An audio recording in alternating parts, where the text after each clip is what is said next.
Ha? Kaya mga kababayan, huwag tayong nagpapadala sa mga padrama ni Sarah.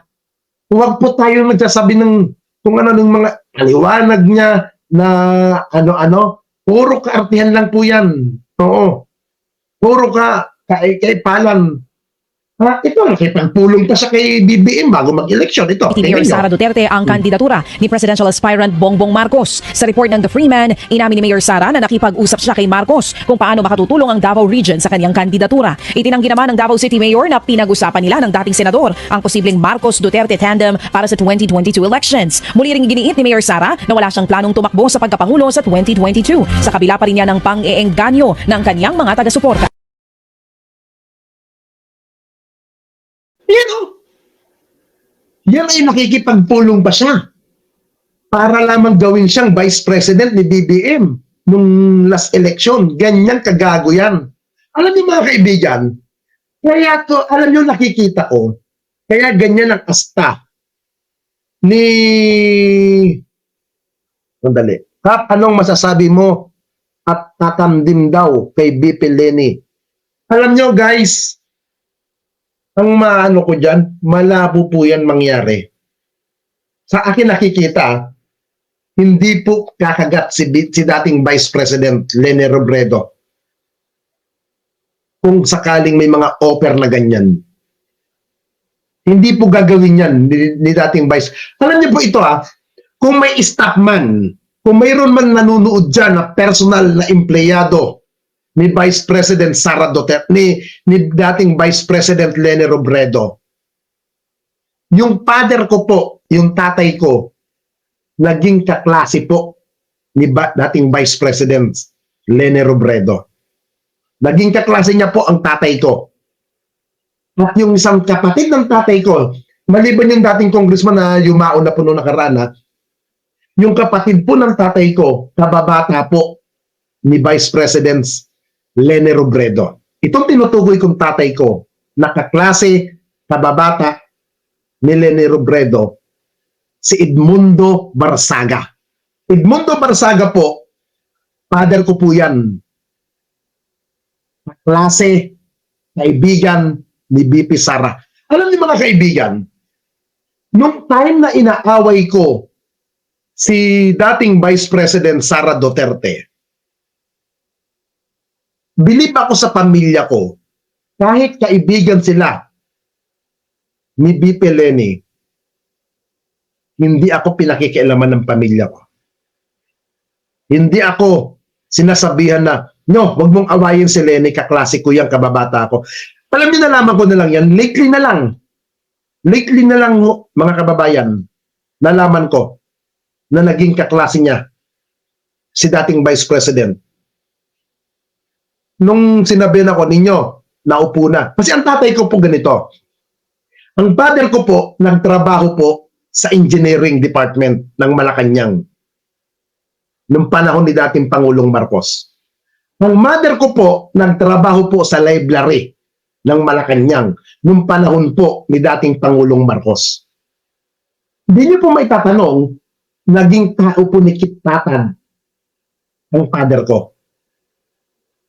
At hindi niyo rin po maitatanong, ang naging ninong ko po, si Francisco Kit Tatad. Dating senator po yan, dating prime minister nung panahon ni dating Pangulong Marcos. Ninong ko po yan.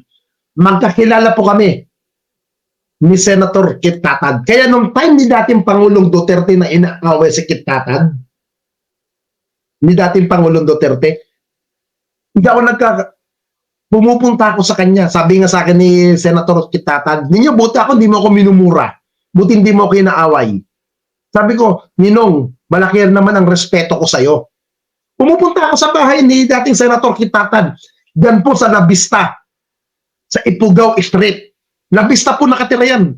Si dating Senator. Si Senator Kit Tatad, diyan po nakatira yan. Sandali lang may tumatawag.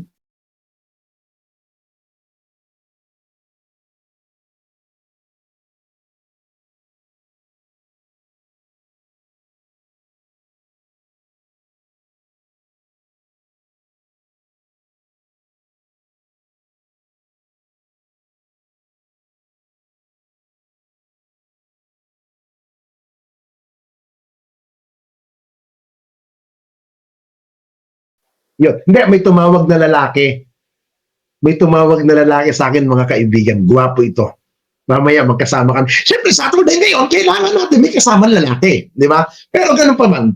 Balik po ako doon sa alam niyo po ang mga naging ninong ko nung panahon, nung time na pinabinyagan ako ng mother ko. Yan, si dating Senator Jovito Salonga. Ninong ko po yan. Itatag,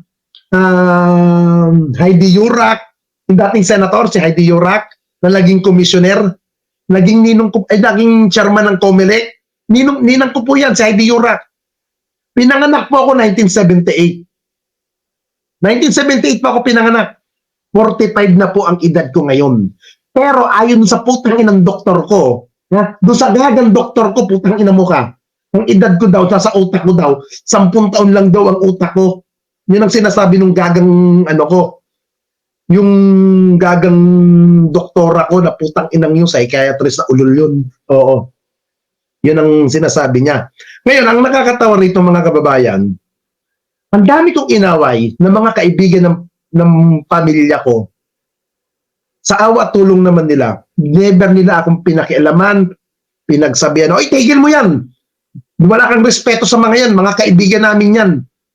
Alam niyo mga tsuhin ko, mga tsahin ko, masyado silang yung tawag nito, yung pag matatanda na, may salitang ganun yung para bang masiselan.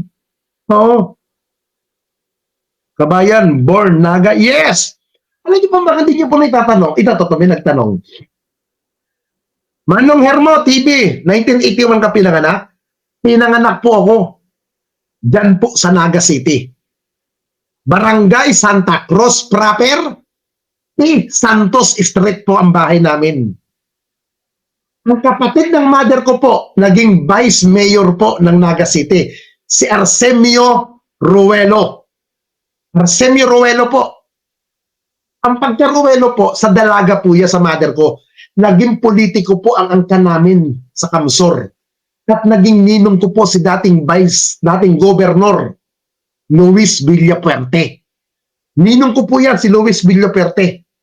Kinakapatid ko po, si Governor El Rey Villapuerte.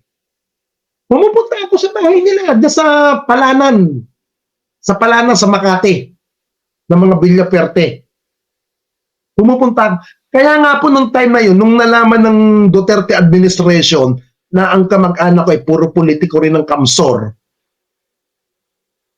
magpinsan pala kita. Okay. Hermo TV. Taga saan ka tabi? Saan ka sa Naga? Okay. Kaya nung nalaman po ng mga Duterte na may kamag-anak ako na malalapit sa mga Robredo, hanggang sa lumabas yung tinatawag na nagaling, mga kaibigan. Yung sinasabing nagaling, kami po ang inutusan dyan na trabahuhin si dating Vice President. Kita niyo po, in-interview ko ng in-interview si dating City Councilor Luis Ortega. Utos po yan. Utos po yan. Kung matatagal na kayo sa mga live ko, kaya kasi sinasabi ko, noong mga panahon, noong mga nakaraan, yung sa mga Duterte vlogger, bago kayo makisawsaw, bago nyo ko yariin, iyakin nyo sa sarili ninyo na talagang pasok kayo sa Duterte administration. Yung talagang rekta kayo. Kasi kung hindi kayo rekta, dumadaan lang kayo sa mga leader ninyo as vlogger, wala kayong kwenta. Wala kayong kwenta. Yun ang sinasabi ko. Wala kayong alam sa loob ng sirkulasyon ng Duterte administration. Ito na lang sinasabi ko po sa inyo mga kababayan. Nung nagkaroon ng war on drugs si dati Pangulong Duterte, ako sinasabi ko hindi po ako nag-aral. Wala akong natapos grade 1. Alam niyo po mga kaibigan, sinasabi ko magandang buhay ng pamilya ko. Father side ko, politiko. Mother side ko, politiko. Kung sinasabi ko hindi ako nag-aral, di ba? Para hindi ka panipaniwala. Ang totoo po niyan, ang mother ko at father ko, magpinsan. Magpinsan ko ang mother ko at father ko. Yan. Nalaman ko magpinsan niya sa mga tsuhin at tsahin ko rin. Ngayon, naging rebelde po ako sa pamilya ko. Layas. Hindi po ako lumaki sa pamilya ko. Hindi pa ako galing. Hindi pa ako galing sa pamilya ko na pinag-aral na lumaki. Layas po ako. Pumira po ako kaninong kamag-anak ko. Kaya, hindi ganun ang loob ko sa pamilya ko, sa magulang ko, sa father ko, sa mother ko. Dahil magpinsan, rebelde ako sa mga yan. Ha? Ang bukod tangi sumusuporta talaga sa akin, si Kung P.D. Barsaga, si Tito, yung namatay na congressman, yun ang nagbibigay sa akin ng financial assistant. Yun ang nagbibigay sa akin ng pangangailangan ko. Yun. Kaya mga kaibigan, nung nalaman ng mga Duterte na may background ang pamilya ko sa mga Robredo, mga dikit, at inaanak pa ako nung dating gobernador dyan, yun, doon nila ako kinuha para makakuha ko ng impormasyon sa Nagaling. Alam niyo kung saan ako tumutuloy pag ako nasa Naga City? Kay tutoy ko na 5-star hotel sa Naga City, yung Avenue Plaza Hotel. Doon ako tumutuloy. 1 week lang po guys ha. 1 week lang ako doon nung I think mga 2 weeks more than. Para lang makakuha ng buong detalye sa Nagaling. Alam niyo kung magkano binabayaran sa hotel? Sa loob ng kulang-kulang 2 weeks? Nasa mahigit 50,000 ang binabayaran sa hotel sa Naga Avenue Plaza. At ang nagpapabayad pa dyan, dahil under po, utos po yun ng Malacanang. Alam niyo kung ano nagbabayad? DILG, Kamsur. DILG pa po ang nagbabayad ng first class na hotel ko. With security ako dyan. Secure na secure ako nung pumupunta ako dyan. Kahit kalaban hindi makadikit sa akin doon. Talagang bantay sarado ako. Pinapa-escortan ako sa ibang army. Ganun. Pero kasi ko guys, kung matatagal na kayong nanonood sa akin, dati may kabiruan ako mga sundalo, di ba, na nagmamaneho sa akin, makikita ninyo, minsan hinahawakan ko yung mga baril nila sa sasakyan namin. Ganun ako binigyan ang importansya ng mga Duterte nung panahon nila. With security ako. Binibigyan ako. Kaya nga sinasabi ko nga to sa mga Duterte vlogger ko no ngayon, ang tanong ko sa inyo, simple lang. Gaano kayo kapasok? Gaano kayo kadikit sa mga Duterte? Ano ang alam nyo sa organisasyon? Yun ang parating tanong ko sa inyo, no? Hindi nyo masagot kasi hindi kayo pasok. Puro lang kayo utusan. Ha? Di ba? Ako may rekta akong number ni dating Pangulong Duterte. May number ako dati ni Senator Bongo. Rekta. May mga text kami dati ni Senator Bongo. Oh. Ikaw meron daw wala. Kaya nga hamon ko sa inyo, maglabasan tayo ng bank account eh. Kung sino nagpapadala sa atin. Sino yung taong nagpapadala sa atin ng pera. Through ATM. Kung saan connected yung taong yun. 1 minute ko sinasabi yan. Walang kumakagat sa hamon kong yun. Kasi magkakasunugan tayo. Pagparating pasarin nyo sa akin, yan, maminato si Kalpo. Nagbayaran. At least ako, umaamin ako sa mga pinagawa nyo dati. Sa inyo mga Duterte vlogger, may umaamin ba na bayaran kayo? Wala. Kasi ang order sa inyo, huwag umamin. Diba? Pero nagagalit kayo sa akin dahil ang mga nasasabi ko ngayon sa vlog, puro against sa inyo. Pero, kung sa panahon ngayon ay puro favor sa inyo, favor sa mga Duterte sasabihin ko, sigurado ako. Utang ina ninyo, nagpapalakpakan kayo. Dahil ako solidong supporter ni Pangulong Duterte dati. Sinunod ko ang kanyang advice. Sinunod ko ang kanyang panawagan nung panahon na siya bumaba sa Malacanang. Sinunod, alam nyo guys, ako bilang supporter ni dating Pangulong Duterte, masunurin ako eh. Nung sinabi niya, suportahan nyo, tulungan nyo ang bagong administrasyon ni Pangulong Marcos, sinunod ko. Handa ng pagiging solido ko kay dating Pangulong Duterte. At yan din ang panawagan ni dating Manila Mayor Isko Moreno. Na sinabi nga ni Yorme, nagsalita na, nagpasya na ang mamamayan, tulungan natin ang leadership ng bagong papasok na administrasyon ni Pangulong Marcos. Yan ang tamang taga-suporta. Yan ang tamang sinasabing may pagpapahalaga sa ngayon. Kung nagkaroon man yung problema si Pangulong Marcos o si dating Pangulong Duterte sa dalawang yan, nag-aaway na. Labas na ako dyan. Ha? Wala na akong pakialam. Ang mahalaga rito, sinunod ko ang panawagan ni dating Pangulong Duterte na tulungan. Kaya itong sagot, ito, may nag-comment, malingbing ka daw ba? Hindi, paano naging malingbing? Ma'am Veronica Tio, paano ako naging malingbing? In-explain ko po. Panawagan ni dating Pangulong Duterte, tulungan nyo, suportahan nyo ang bagong administrasyon na papasok ni Pangulong Marcos.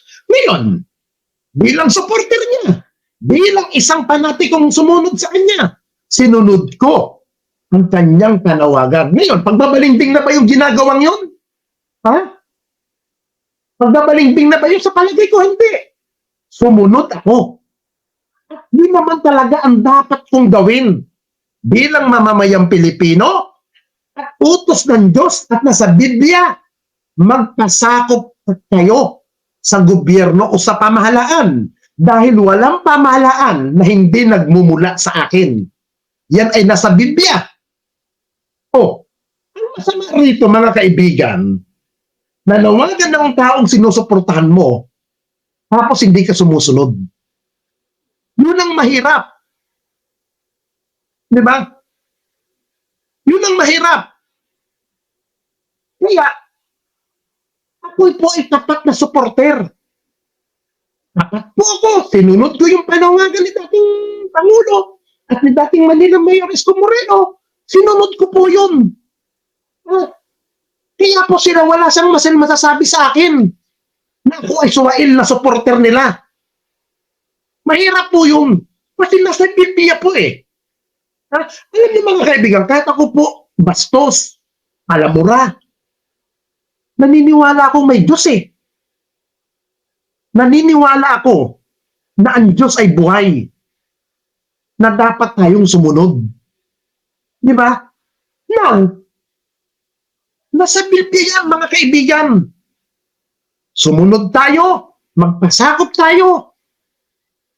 Yun ang gusto ng Diyos eh. Ngayon, kung naniniwala kang may Diyos, sumunod ka sa utos niya. Pero kung hindi ka naniniwala sa Diyos, wala kang Diyos. Alam niyo, nakakatakot sa isang tao, mga kaibigan, ang nakakatakot sa ating buhay, yung wala tayong Diyos. Yung hindi tayo marunong makinig. Nakakatakot yun. Na hindi tayo marunong magpasakop. Kailangan natin magpasakop. Hindi man perpekto si Pangulong Marcos, pero gumagawa siya ng paraan para maresolba kung ano man ang hinaing ng tao. Hindi po disusi ang Pangulo, hindi po robot yan. Hindi po robot si Pangulong Marcos. Ang nakikita ko po mga kababayan kay Pangulong Marcos, ang magserbisyo na lamang ang tumulong. Kasi si Pangulong Marcos wala na pagkatapos ng kanyang termino. Hindi natatakbong pagkapangulo yan. Nakuha niya na ang kanyang gustong maging Pangulo. Wala pong mawawala sa atin mga kababayan kung tayo'y susuporta sa gobyerno. Huwag po tayong makikinig na puro na lang naririnig natin puot at galit. Di ba? Wala pong mangyayari sa atin kung puro tayo galit sa gobyerno. Ipakita natin na tayo ay mga makikisunod sa Diyos. Ang pagsunod sa gobyerno po ay hindi buwal palatandaan niya na ikitakot. Pagpapakita yan na marunong kang makinig sa salita ng Diyos. Nasa Biblia po yan. Hindi man ako magaling sa talata. Pero hanapin niyo po yan. Nasa Biblia po yan. Nasa Biblia po yan. Ngayon, doon sa mga DDS na sinasabing inaapi si Sarah, paano inaapi? Ay, anong inaapi? Simple lang naman ang tanong. Ito sana sabi niyo, inaapi si Sara. Paano inaapi si Sara? May narinig ba tayo na salita kay Pangulong Marcos na negative na nagsasalita labang kay Sara? Wala. Wala tayong narinig sa bibig ni Pangulong Marcos na siya'y naglabas ng sama ng loob sa pamilya Duterte. Wala. Bagkus ang naririnig natin, puro Duterte na puro negative at paninira ang sinasabi sa pamilya Marcos. Di ba? Kaya, alam niyo mga kaibigan, kung bakit nanalo si Pangulong Marcos, simple, dahil sila ang inaapi. Sila.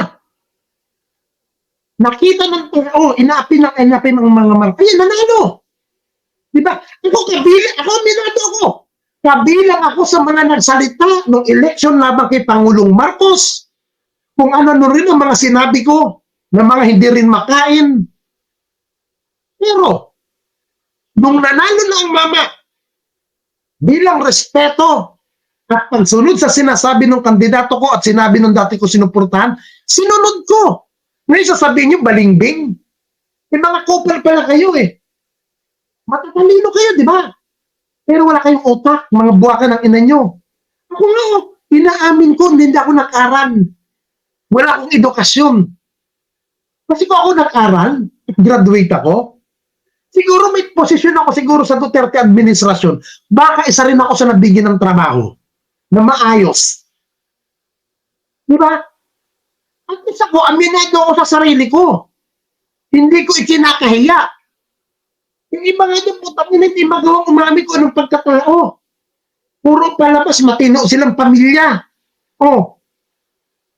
Kaya minamahal si BBBM kasi hindi siya sumasagot sa mga paninira sa kanya. Hindi siya pumapatol.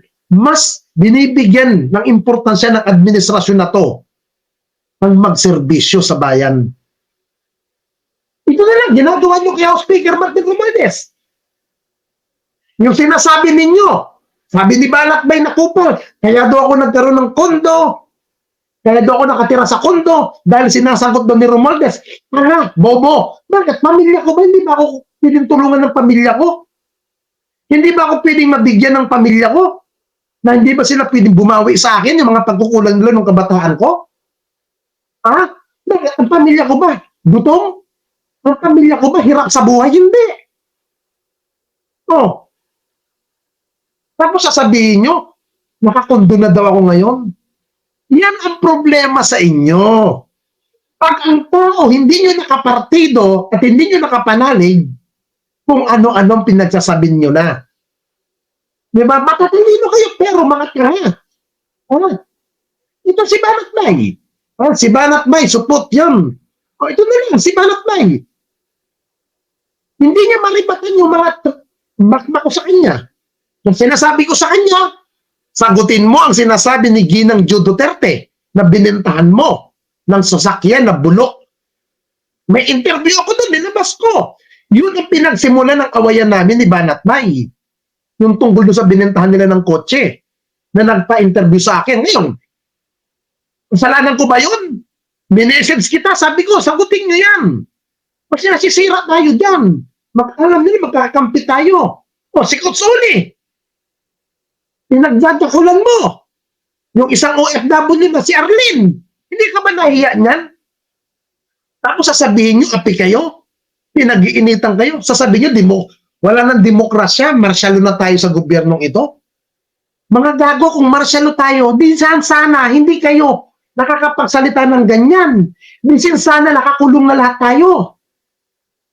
Kita nyo nga, lahat ng pagkakataon binibigay ng gobyerno ni Pangulong Marcos, binubuhay ang mga nahuhuli. Yung panahon ni dating Pangulong Duterte, di ba pinapatay? Gusto niyo bumalik na naman tayo sa patayan? Nakakatakot na ganun. Kaya ako sumasang-ayon ako sa sinabi ni Atty. Claire na nakakatakot maging Pangulo ang isang kagaya ni Sara Duterte. Nakakatakot maging leader ang isang kagaya ni Sara Duterte. Nakakatakot. Ito, speaking of yan. Yan si Rod Sector. Pinakinabangan yan. Nila Banakbay, nila Dada. Nung hindi na nila mapakinabangan yung tao na yan, yan mismo si Rod Sector, 2-0. Ginawa nilang basahan yan. Oh. Binaliwala nila kasi wala na sila mapakinabang kay Rod Sector. Si Rod Sector po, taga Nubesia yan. Lumuluwas ng Metro Manila yan pag pinapatawag yan. Ni isang kusing. Walang matatanggap yan. Ginawa ninyong aso, yung tao na yan. Tapos nung nakapagsalita ng hindi nyo nagustuhan, sinira-sira ninyo na si Rod Sector. Ganyan kayo kagago. Ganyan kayo kaungas. Ha? Yan, si Rod Sector. Pag ang tao, hindi nyo na mapakinabang, ang tingin nyo, basahan na. Ang ina ninyo. Ganyan kayo kaulol. Ha? Tapos sasabihin ninyo, makabayan kayo, sasabihin nyo, mahal nyong bansa. Tapos pinagtatanggol nyo, yung isang may kaso ng kamanyakan, kalibugan, dati sinasabi ni Banatbay, itong sinasabi mo, pukin ang ina mo. Naalala ko, sabi niya sino kayo? Di, naalala ko sa preaching niya yan Ako ang may-ari ng kalangitan at ng lupa. Ang Diyos Ama ang aking tatay. Naalala ko yan Ang kingdom ay akin. Di ba? Sino kayo ngayon? Gamitin mo ngayon yan, Brad. Yan ang inaantay ko Di ba? Kung talagang propeta ka na you are claiming to be, patalsikin mo na. Hindi ko siya binabatikos Binabalik ko lang sa kanya yung lahat na sinasabi niya. Sinabi niya kasi yan. Alam niyo kung bakit yung sinasabi to? Simpleng-simple. Akala ko ba, sabi mo noon, ikaw ang appointed. Ikaw lahat. Ikaw ang pinakamakapangyarihan. Di patigilin mo na tong gobyerno natin na magkatapos-tapos na itong problema natin sa bayan. Di ba ganun lang naman kasimple yun? Ngayon, Banatbay, sabihin mo ngayon yan. Sabihin mo yan sa group habang naka-live ka sa SMNI. Kung talagang si Kibuloy na manyak na malibog ay anak ng Diyos, ipahinto niya ang kanyang mga kaso. Na parang maging bula. Na parang walang nangyari. Kung anak talaga siya ng Diyos. Ipagsabihin mo sa SMNI live. Ipatigil niya ang kaso. Pag sinabi mo yan, Byron, sa live mo, dyan gamit ang programa ng SMNI. Kung talaga Kibuloy na anak ka ng Diyos, ipitik mo na mawala ang lahat naging issue sa'yo, na wala lahat ng kaso. Pag yan ang nangyari, hahalikan ko ang butas ng pet mo. Sabihin mo, Banatbay, doon mismo sa grupo ng SMNI habang naka-live ka. Kung totoo, sabihin mo, ganito sabihin mo Pastor, kung talaga anak ka ng Diyos, pag-aari mo ang mundo, ipatigil mo ang lahat ng kaso mo sa korte at sa iba yung dagat sa Estados Unidos. Paano mo? Sabihin mo sa kanya, hindi mo kayang gawin yan. Kasi nakatali ka. Di ba? Nakatali ka. Dahil tanga ka. Mukha kang kwarta. Pukin ang ina mo. Kapatid mo nagre-recruit ng vlogger. Ang offer 100,000 per month para lang idepensa kung sinong dinidepensa ninyo. Ayaw niya lang na ibigdo ko siya. Ayaw niya. Kasi kahit paano may respeto sa inyo. Pero hindi nagpadala sa inyo. Kahit hirap yung taong in-interview kinausap ni Ole, kahit isang toka yun, na maliit na vlogger, may dignidad sa sarili. 100,000 ang offer ni Ole, sagot daw ninyo, per month, 15-30, pag 50,000. Saan galing yan? Yung pwede ko nang i-record, pwede kong ilabas yung conversation namin pero hindi ko sila ginagawa. Kasi walang pahintulot nung na-interview ko na ilabas ko yung voice record niya. Hindi ba nakakahiya? Ngayon, sagutin nyo yan. Ilang vlogger pang kinausap ninyo na tag 100,000 per month? Kaya pala ganun ang ratsyada ninyo. Oh, nakailang buwan na kayong nag-aatake to the depensa. Ha? Kaya pala nung nag-abroad kayo, pumunta kayo ng Macau, alam mo nyo per day, 500 Hong Kong dollar? 500 Hong Kong dollar? Tapos yung video to the depensa kayo, sana mapakinggan, sana, mabuti ka, pastor. Ay, pumunta kayo ng Hong Kong at Macau, 500 Hong Kong dollar ang allowance nyo per day? Paano yung mga miyembro ng simbahan na yan? Ha? Nahirap sa buhay. Ha? Naaatin ninyo? Alam nyo, ihirap idepensa ni Kibuloy sa social media.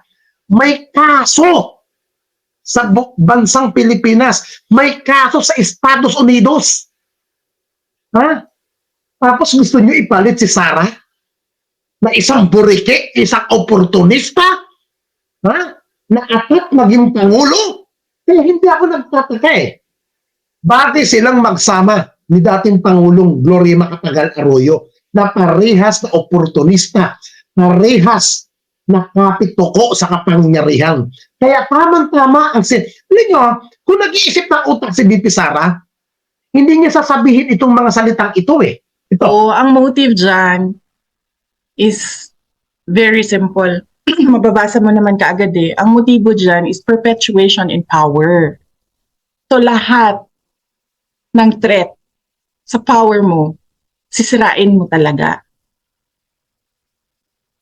It's very obvious. Sa lahat ng naririnig mo, nakikita mo na ginagawa, ang motibo dyan is ayaw ko na bumaba sa akin na ito forever. Kaya sirain ko kayo lahat. Wala akong pakialam kung totoo man o hindi ang paninira ko sa inyo. Basta lang masira kayo. Yan yung motibo dyan. It's all about politics. Everything is all about politics and power. See? About of the politics nang dahil sa kapiranggot na kapangyarihan, dahil sa panandaliang kapangyarihan sa gobyerno, nagkakaganyan si Sara Duterte. Yung sinabi niya sa Congress nung last committee hearing, na wala daw siyang balak na tumakbo sa 2022, wala daw siyang plano, maaari, wala kang plano sa ngayon. Pero pagdating ng 28, sa pagdating ng 28, mag-iiba ng ihip ng hangin. Di ba? Ganyang kakagago. Ganyang kakagaga. Ha? Ganyang kakagaga. Ha? Doon lang sa mga computer, na mga document na pinapunta nyo ako mismo sa DepEd warehouse. Wala kayong ginawang action doon. Ang tingin ko parang pinagkakitaan nyo lang yun eh. Parang tingin ko, parang ginamit mo lang yun eh. Para lang pagkapirahan ako sinong undersecretaryong sangkot doon eh. Para maging sunod-sunuran sa inyo eh. Di ba? Ang balita ko nga, nag-deliver daw ng pera eh. Ha? Yun ang impormasyon na natanggap ko. Di ba? Alam niyo, napakabuti ng Diyos eh. Na hindi hinayaan ng Diyos na manatili ang isang Sara Duterte sa DepEd. Ang pangit sa isang DepEd secretary na may mga ginagawang anomalya na hindi niya ma-explain, pero ang kabataan hawak niya. Pangit ho yun. Napakabuti ng Diyos. Nakusang bumaba itong si Sara Duterte bilang DepEd secretary. Ha? Yes, alam mo, Arthur Di Castro, yan din po ang aking pananaw. Alam nyo, alam nyo guys, ipagdasal po natin si Pastor Apollo Kibuloy. Alam nyo, nung mga past day, nung mulang nahuli si Kibuloy, nag-iisip ako na tumutugma sa sinasabi nito. Tumutugma. Alam nyo, ibig ko pong sabihin na kung bakit yung sinasabi ipagdasal natin si Kibuloy na makipag-cooperate siya sa gobyerno. Magsalita siya kung anuman ang kanyang nalalaman laban sa gobyerno. Kasi ako po naniniwala, mga kababayan, darating ang panahon na pag natapos ang kaso ni Kibuloy, hihingiin niya ng Estados Unidos ng Amerika na siya ipadala sa Amerika para harapin niya ang mga kaso niya ron. Pero ako po'y naniniwala na hihingi ng pakiusap si Kibuloy sa gobyerno na huwag hayaan siya ipadala sa Amerika. Kung ako ang nasa gobyerno, makikipagdila ko kay Kibuloy. Kung ayaw mong ipadala ka namin sa Amerika, magsabigay ka ng impormasyon.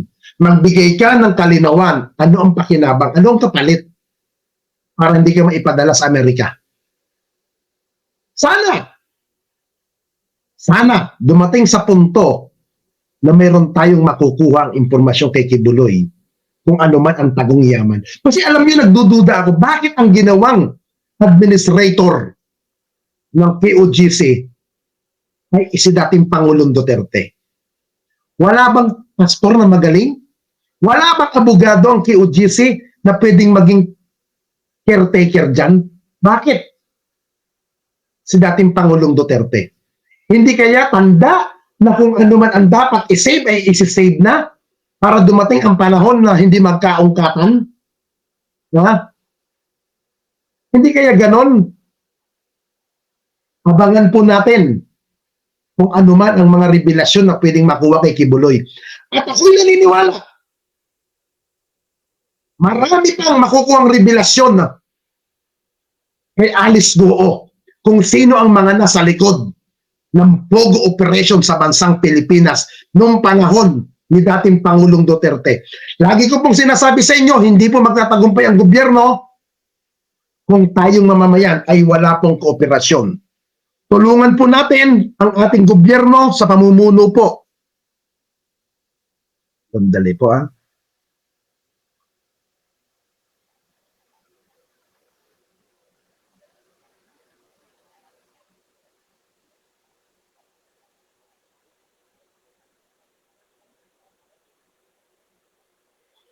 Tulungan po natin ang ating gobyerno, mga kababayan, dahil hindi po magtatagumpay ang gobyerno ni Pangulong Marcos kung tayo ay hindi makikipagtulungan, hindi tayo makikipag-cooperate.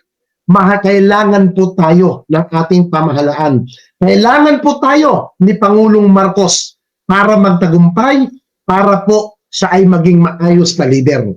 Kung meron po kayong suwisyon na pwedeng makatulong sa gobyerno, ibigay po natin. Ulitin ko po, minsan sinasabi ko, hindi po masama kung maging basher ng gobyerno. Hindi po masama yung tayo magsalita laban sa gobyerno. Pero kailangan, sa bawat salita natin, bawat pagkontra natin sa gobyerno, dapat may kalakip tayong solusyon.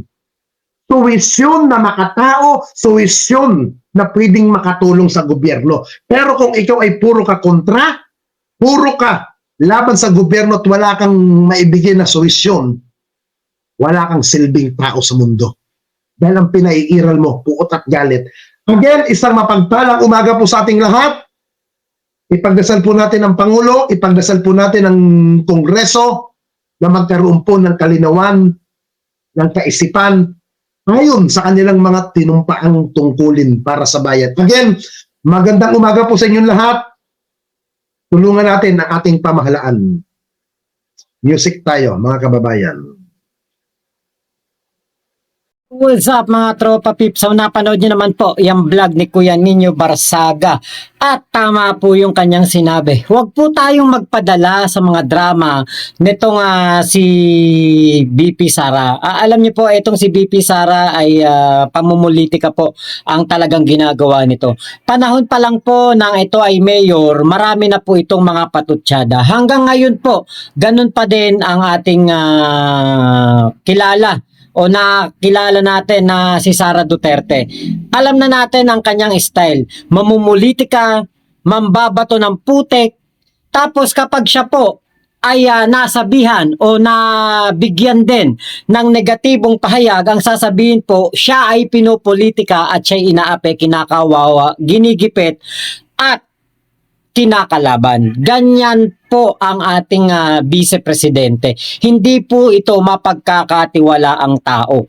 Ngayon, kung maalala din po ninyo, nito pong mga nakaraang panahon, si Banat Bay ay isa pong anti-kibulok to eh. Kumbaga, hindi talaga to pro-kibulok. Naging pro-kibulok lang ito nung kinuha siyang news anchor ng SMNI.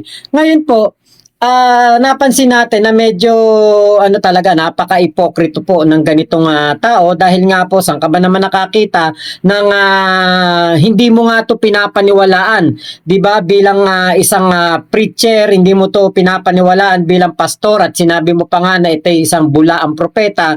Pero 'di ba, ngayon ay himod puwet siya dito sa tao na ito. Talagang kayang-kaya pong kayang-kaya po talagang magbago ng isang tao at kayang-kaya pong bilhin ng isang mayamang tao ang isang tao.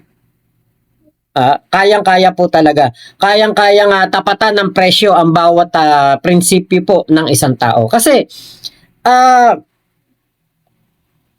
parang napakahirap po kasing ipagtanggol talaga ni Kibulok. Kung ako po ay isang DDS vlogger at isang supporter na ngayon ni Kibulok, kunwari ako ay isang supporter ni Kibulok, paano ko ipagtatanggol yan?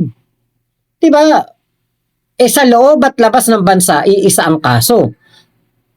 Buti sana kung magkaiba ang kaso sa Amerika at sa Pilipinas, nitong si Kibulok ay same na same, di ba? Parehas na parehas. Walang pinagkaiba. At ang biktima po nito ay parehas kabataan. Kabataan doon sa Amerika, kabataan din dito sa Pilipinas, meron pa sa Ukraine. Di ba? So parang napakahirap pa ipagtanggol. Dahil hindi ka naman abogado eh. Kung abogado ka, maintindihan pa. Talagang ang abogado, nag-aral yan para ipagtanggol ang kanyang kliyente. Pero kung ikaw ay isang vlogger na matino, vlogger na maayos, hindi ka bayarang vlogger, hindi nabibili prinsipyo mo, di mo maipagtatanggol yan eh. Kasulaso-laso ang magtanggol ng isang kriminal. Diba? So, lahat talaga may presyo. Lahat talaga po kayang-kaya po na tapatan ng halaga. 'Di ba? So napakaswerte ni Kibulok dahil meron pong mga katulad nitong mga vlogger na ito na kayang-kaya pong bayaran, if the price is right. Okay, dati kitang binanatan, dati kitang pinagsalitaan ng hindi maganda sa iyong pagtuturo at sa iyong relihiyon, sige, pagtatanggol kita if the price is right. Parang ganun na nangyari, di ba? Kasi alam niyo po, kung ang pinagtatanggol lang ni Kibulok ay politiko o personalidad, di ba? Influencer, maniwala pa tayo na, okay, nagtatanggol talaga to. Di ba? Pero kung relihiyon na nakikita natin ng isang Banat Bay na kada pagkatapos ng kanyang live, ako, nagustuhan ko dati yun eh. Kasi pagkatapos niyang mag-live, pagkatapos niyang mag-topic ng mga current events, ng mga balita, saka siya magbibigay ng mga Bible verse. Medyo meron pang dramatic at cinematic na background music.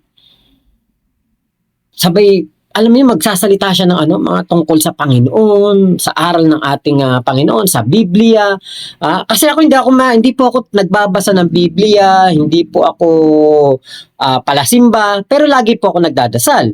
At kapag ako'y nadaan sa simbahan, hindi man po ako nagsisimba, nagdadasal po ako sa simbahan.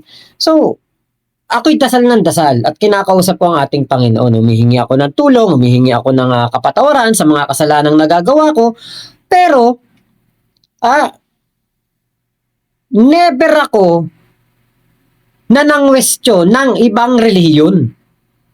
Pero ito si Banat Bay, kino-question nito si Kibulok. Alam niya na bulaang propeta to. Sinabi niya na bulaang propeta to. Pero, kanya pa rin pinagtatanggol. Kanya pa rin kinampihan. Anong klase kang tao niyan? Meron kang ibang relihiyon. Ikaw ay born again, ikaw ay naniniwala sa ibang kumbaga kaparaanan ng pananampalataya. Kinwestiyon mo yung si Kibulok noon na hindi tama ang kanyang ginagawa bilang isang pastor. Tapos ngayon pinagtatanggol mo. Diba? Sa pagiging pastor nga kaya dumami ang mga nauto niya. Sa pagiging pastor nga kaya dumami ang kayamanan niya. Ibig sabihin, ikaw mismo alam mo na may mali kay Kibulok pero pinagtanggol mo pa rin. Ay nako. Sus Mariosep, anong klaseng tao yan? Kaya tama lamang yan, magkakasama sila ni Sara, ni Digong, ni Kibulok, mga vlogger na mga tukmol. Tapos itong si Banat Bay, sila Jason sa Eric Celis, tama lang. Magkakasama kayo. Tama lamang na nagkasama-sama kayo diyan dahil kitang-kita kung sino ang mabuti sa masama. Kapag nakita grupo nyo, hindi naman kayo mabuti. Kapag sinabi mabuti kayong mga tao, hindi. Mautak lang kayo pagdating sa pagkakaroon ng pangkabuhayan or pagkakaroon ng pagkakakitaan. Yun lamang. Ngayon kay Sara Duterte, napakaraming drama. Napakaraming kabulastugan. Napakaraming cheche-bureche. Yung pagpunta niya kay BP Lenny, maliwanag naman. Politically motivated si Sara Duterte kaya pumunta doon. Bakit? Palubog na yung bangka.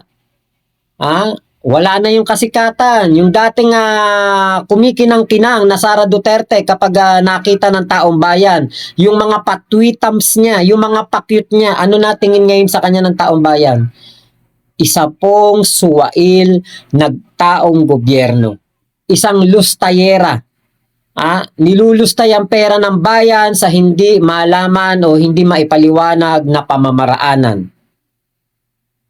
Yan si Sara Duterte. Kaya nga, bumagsak ang kanyang trust rating at ang kanyang yung tinatawag na meron kasi tayong tinatawag na satisfaction rating, bumaba din.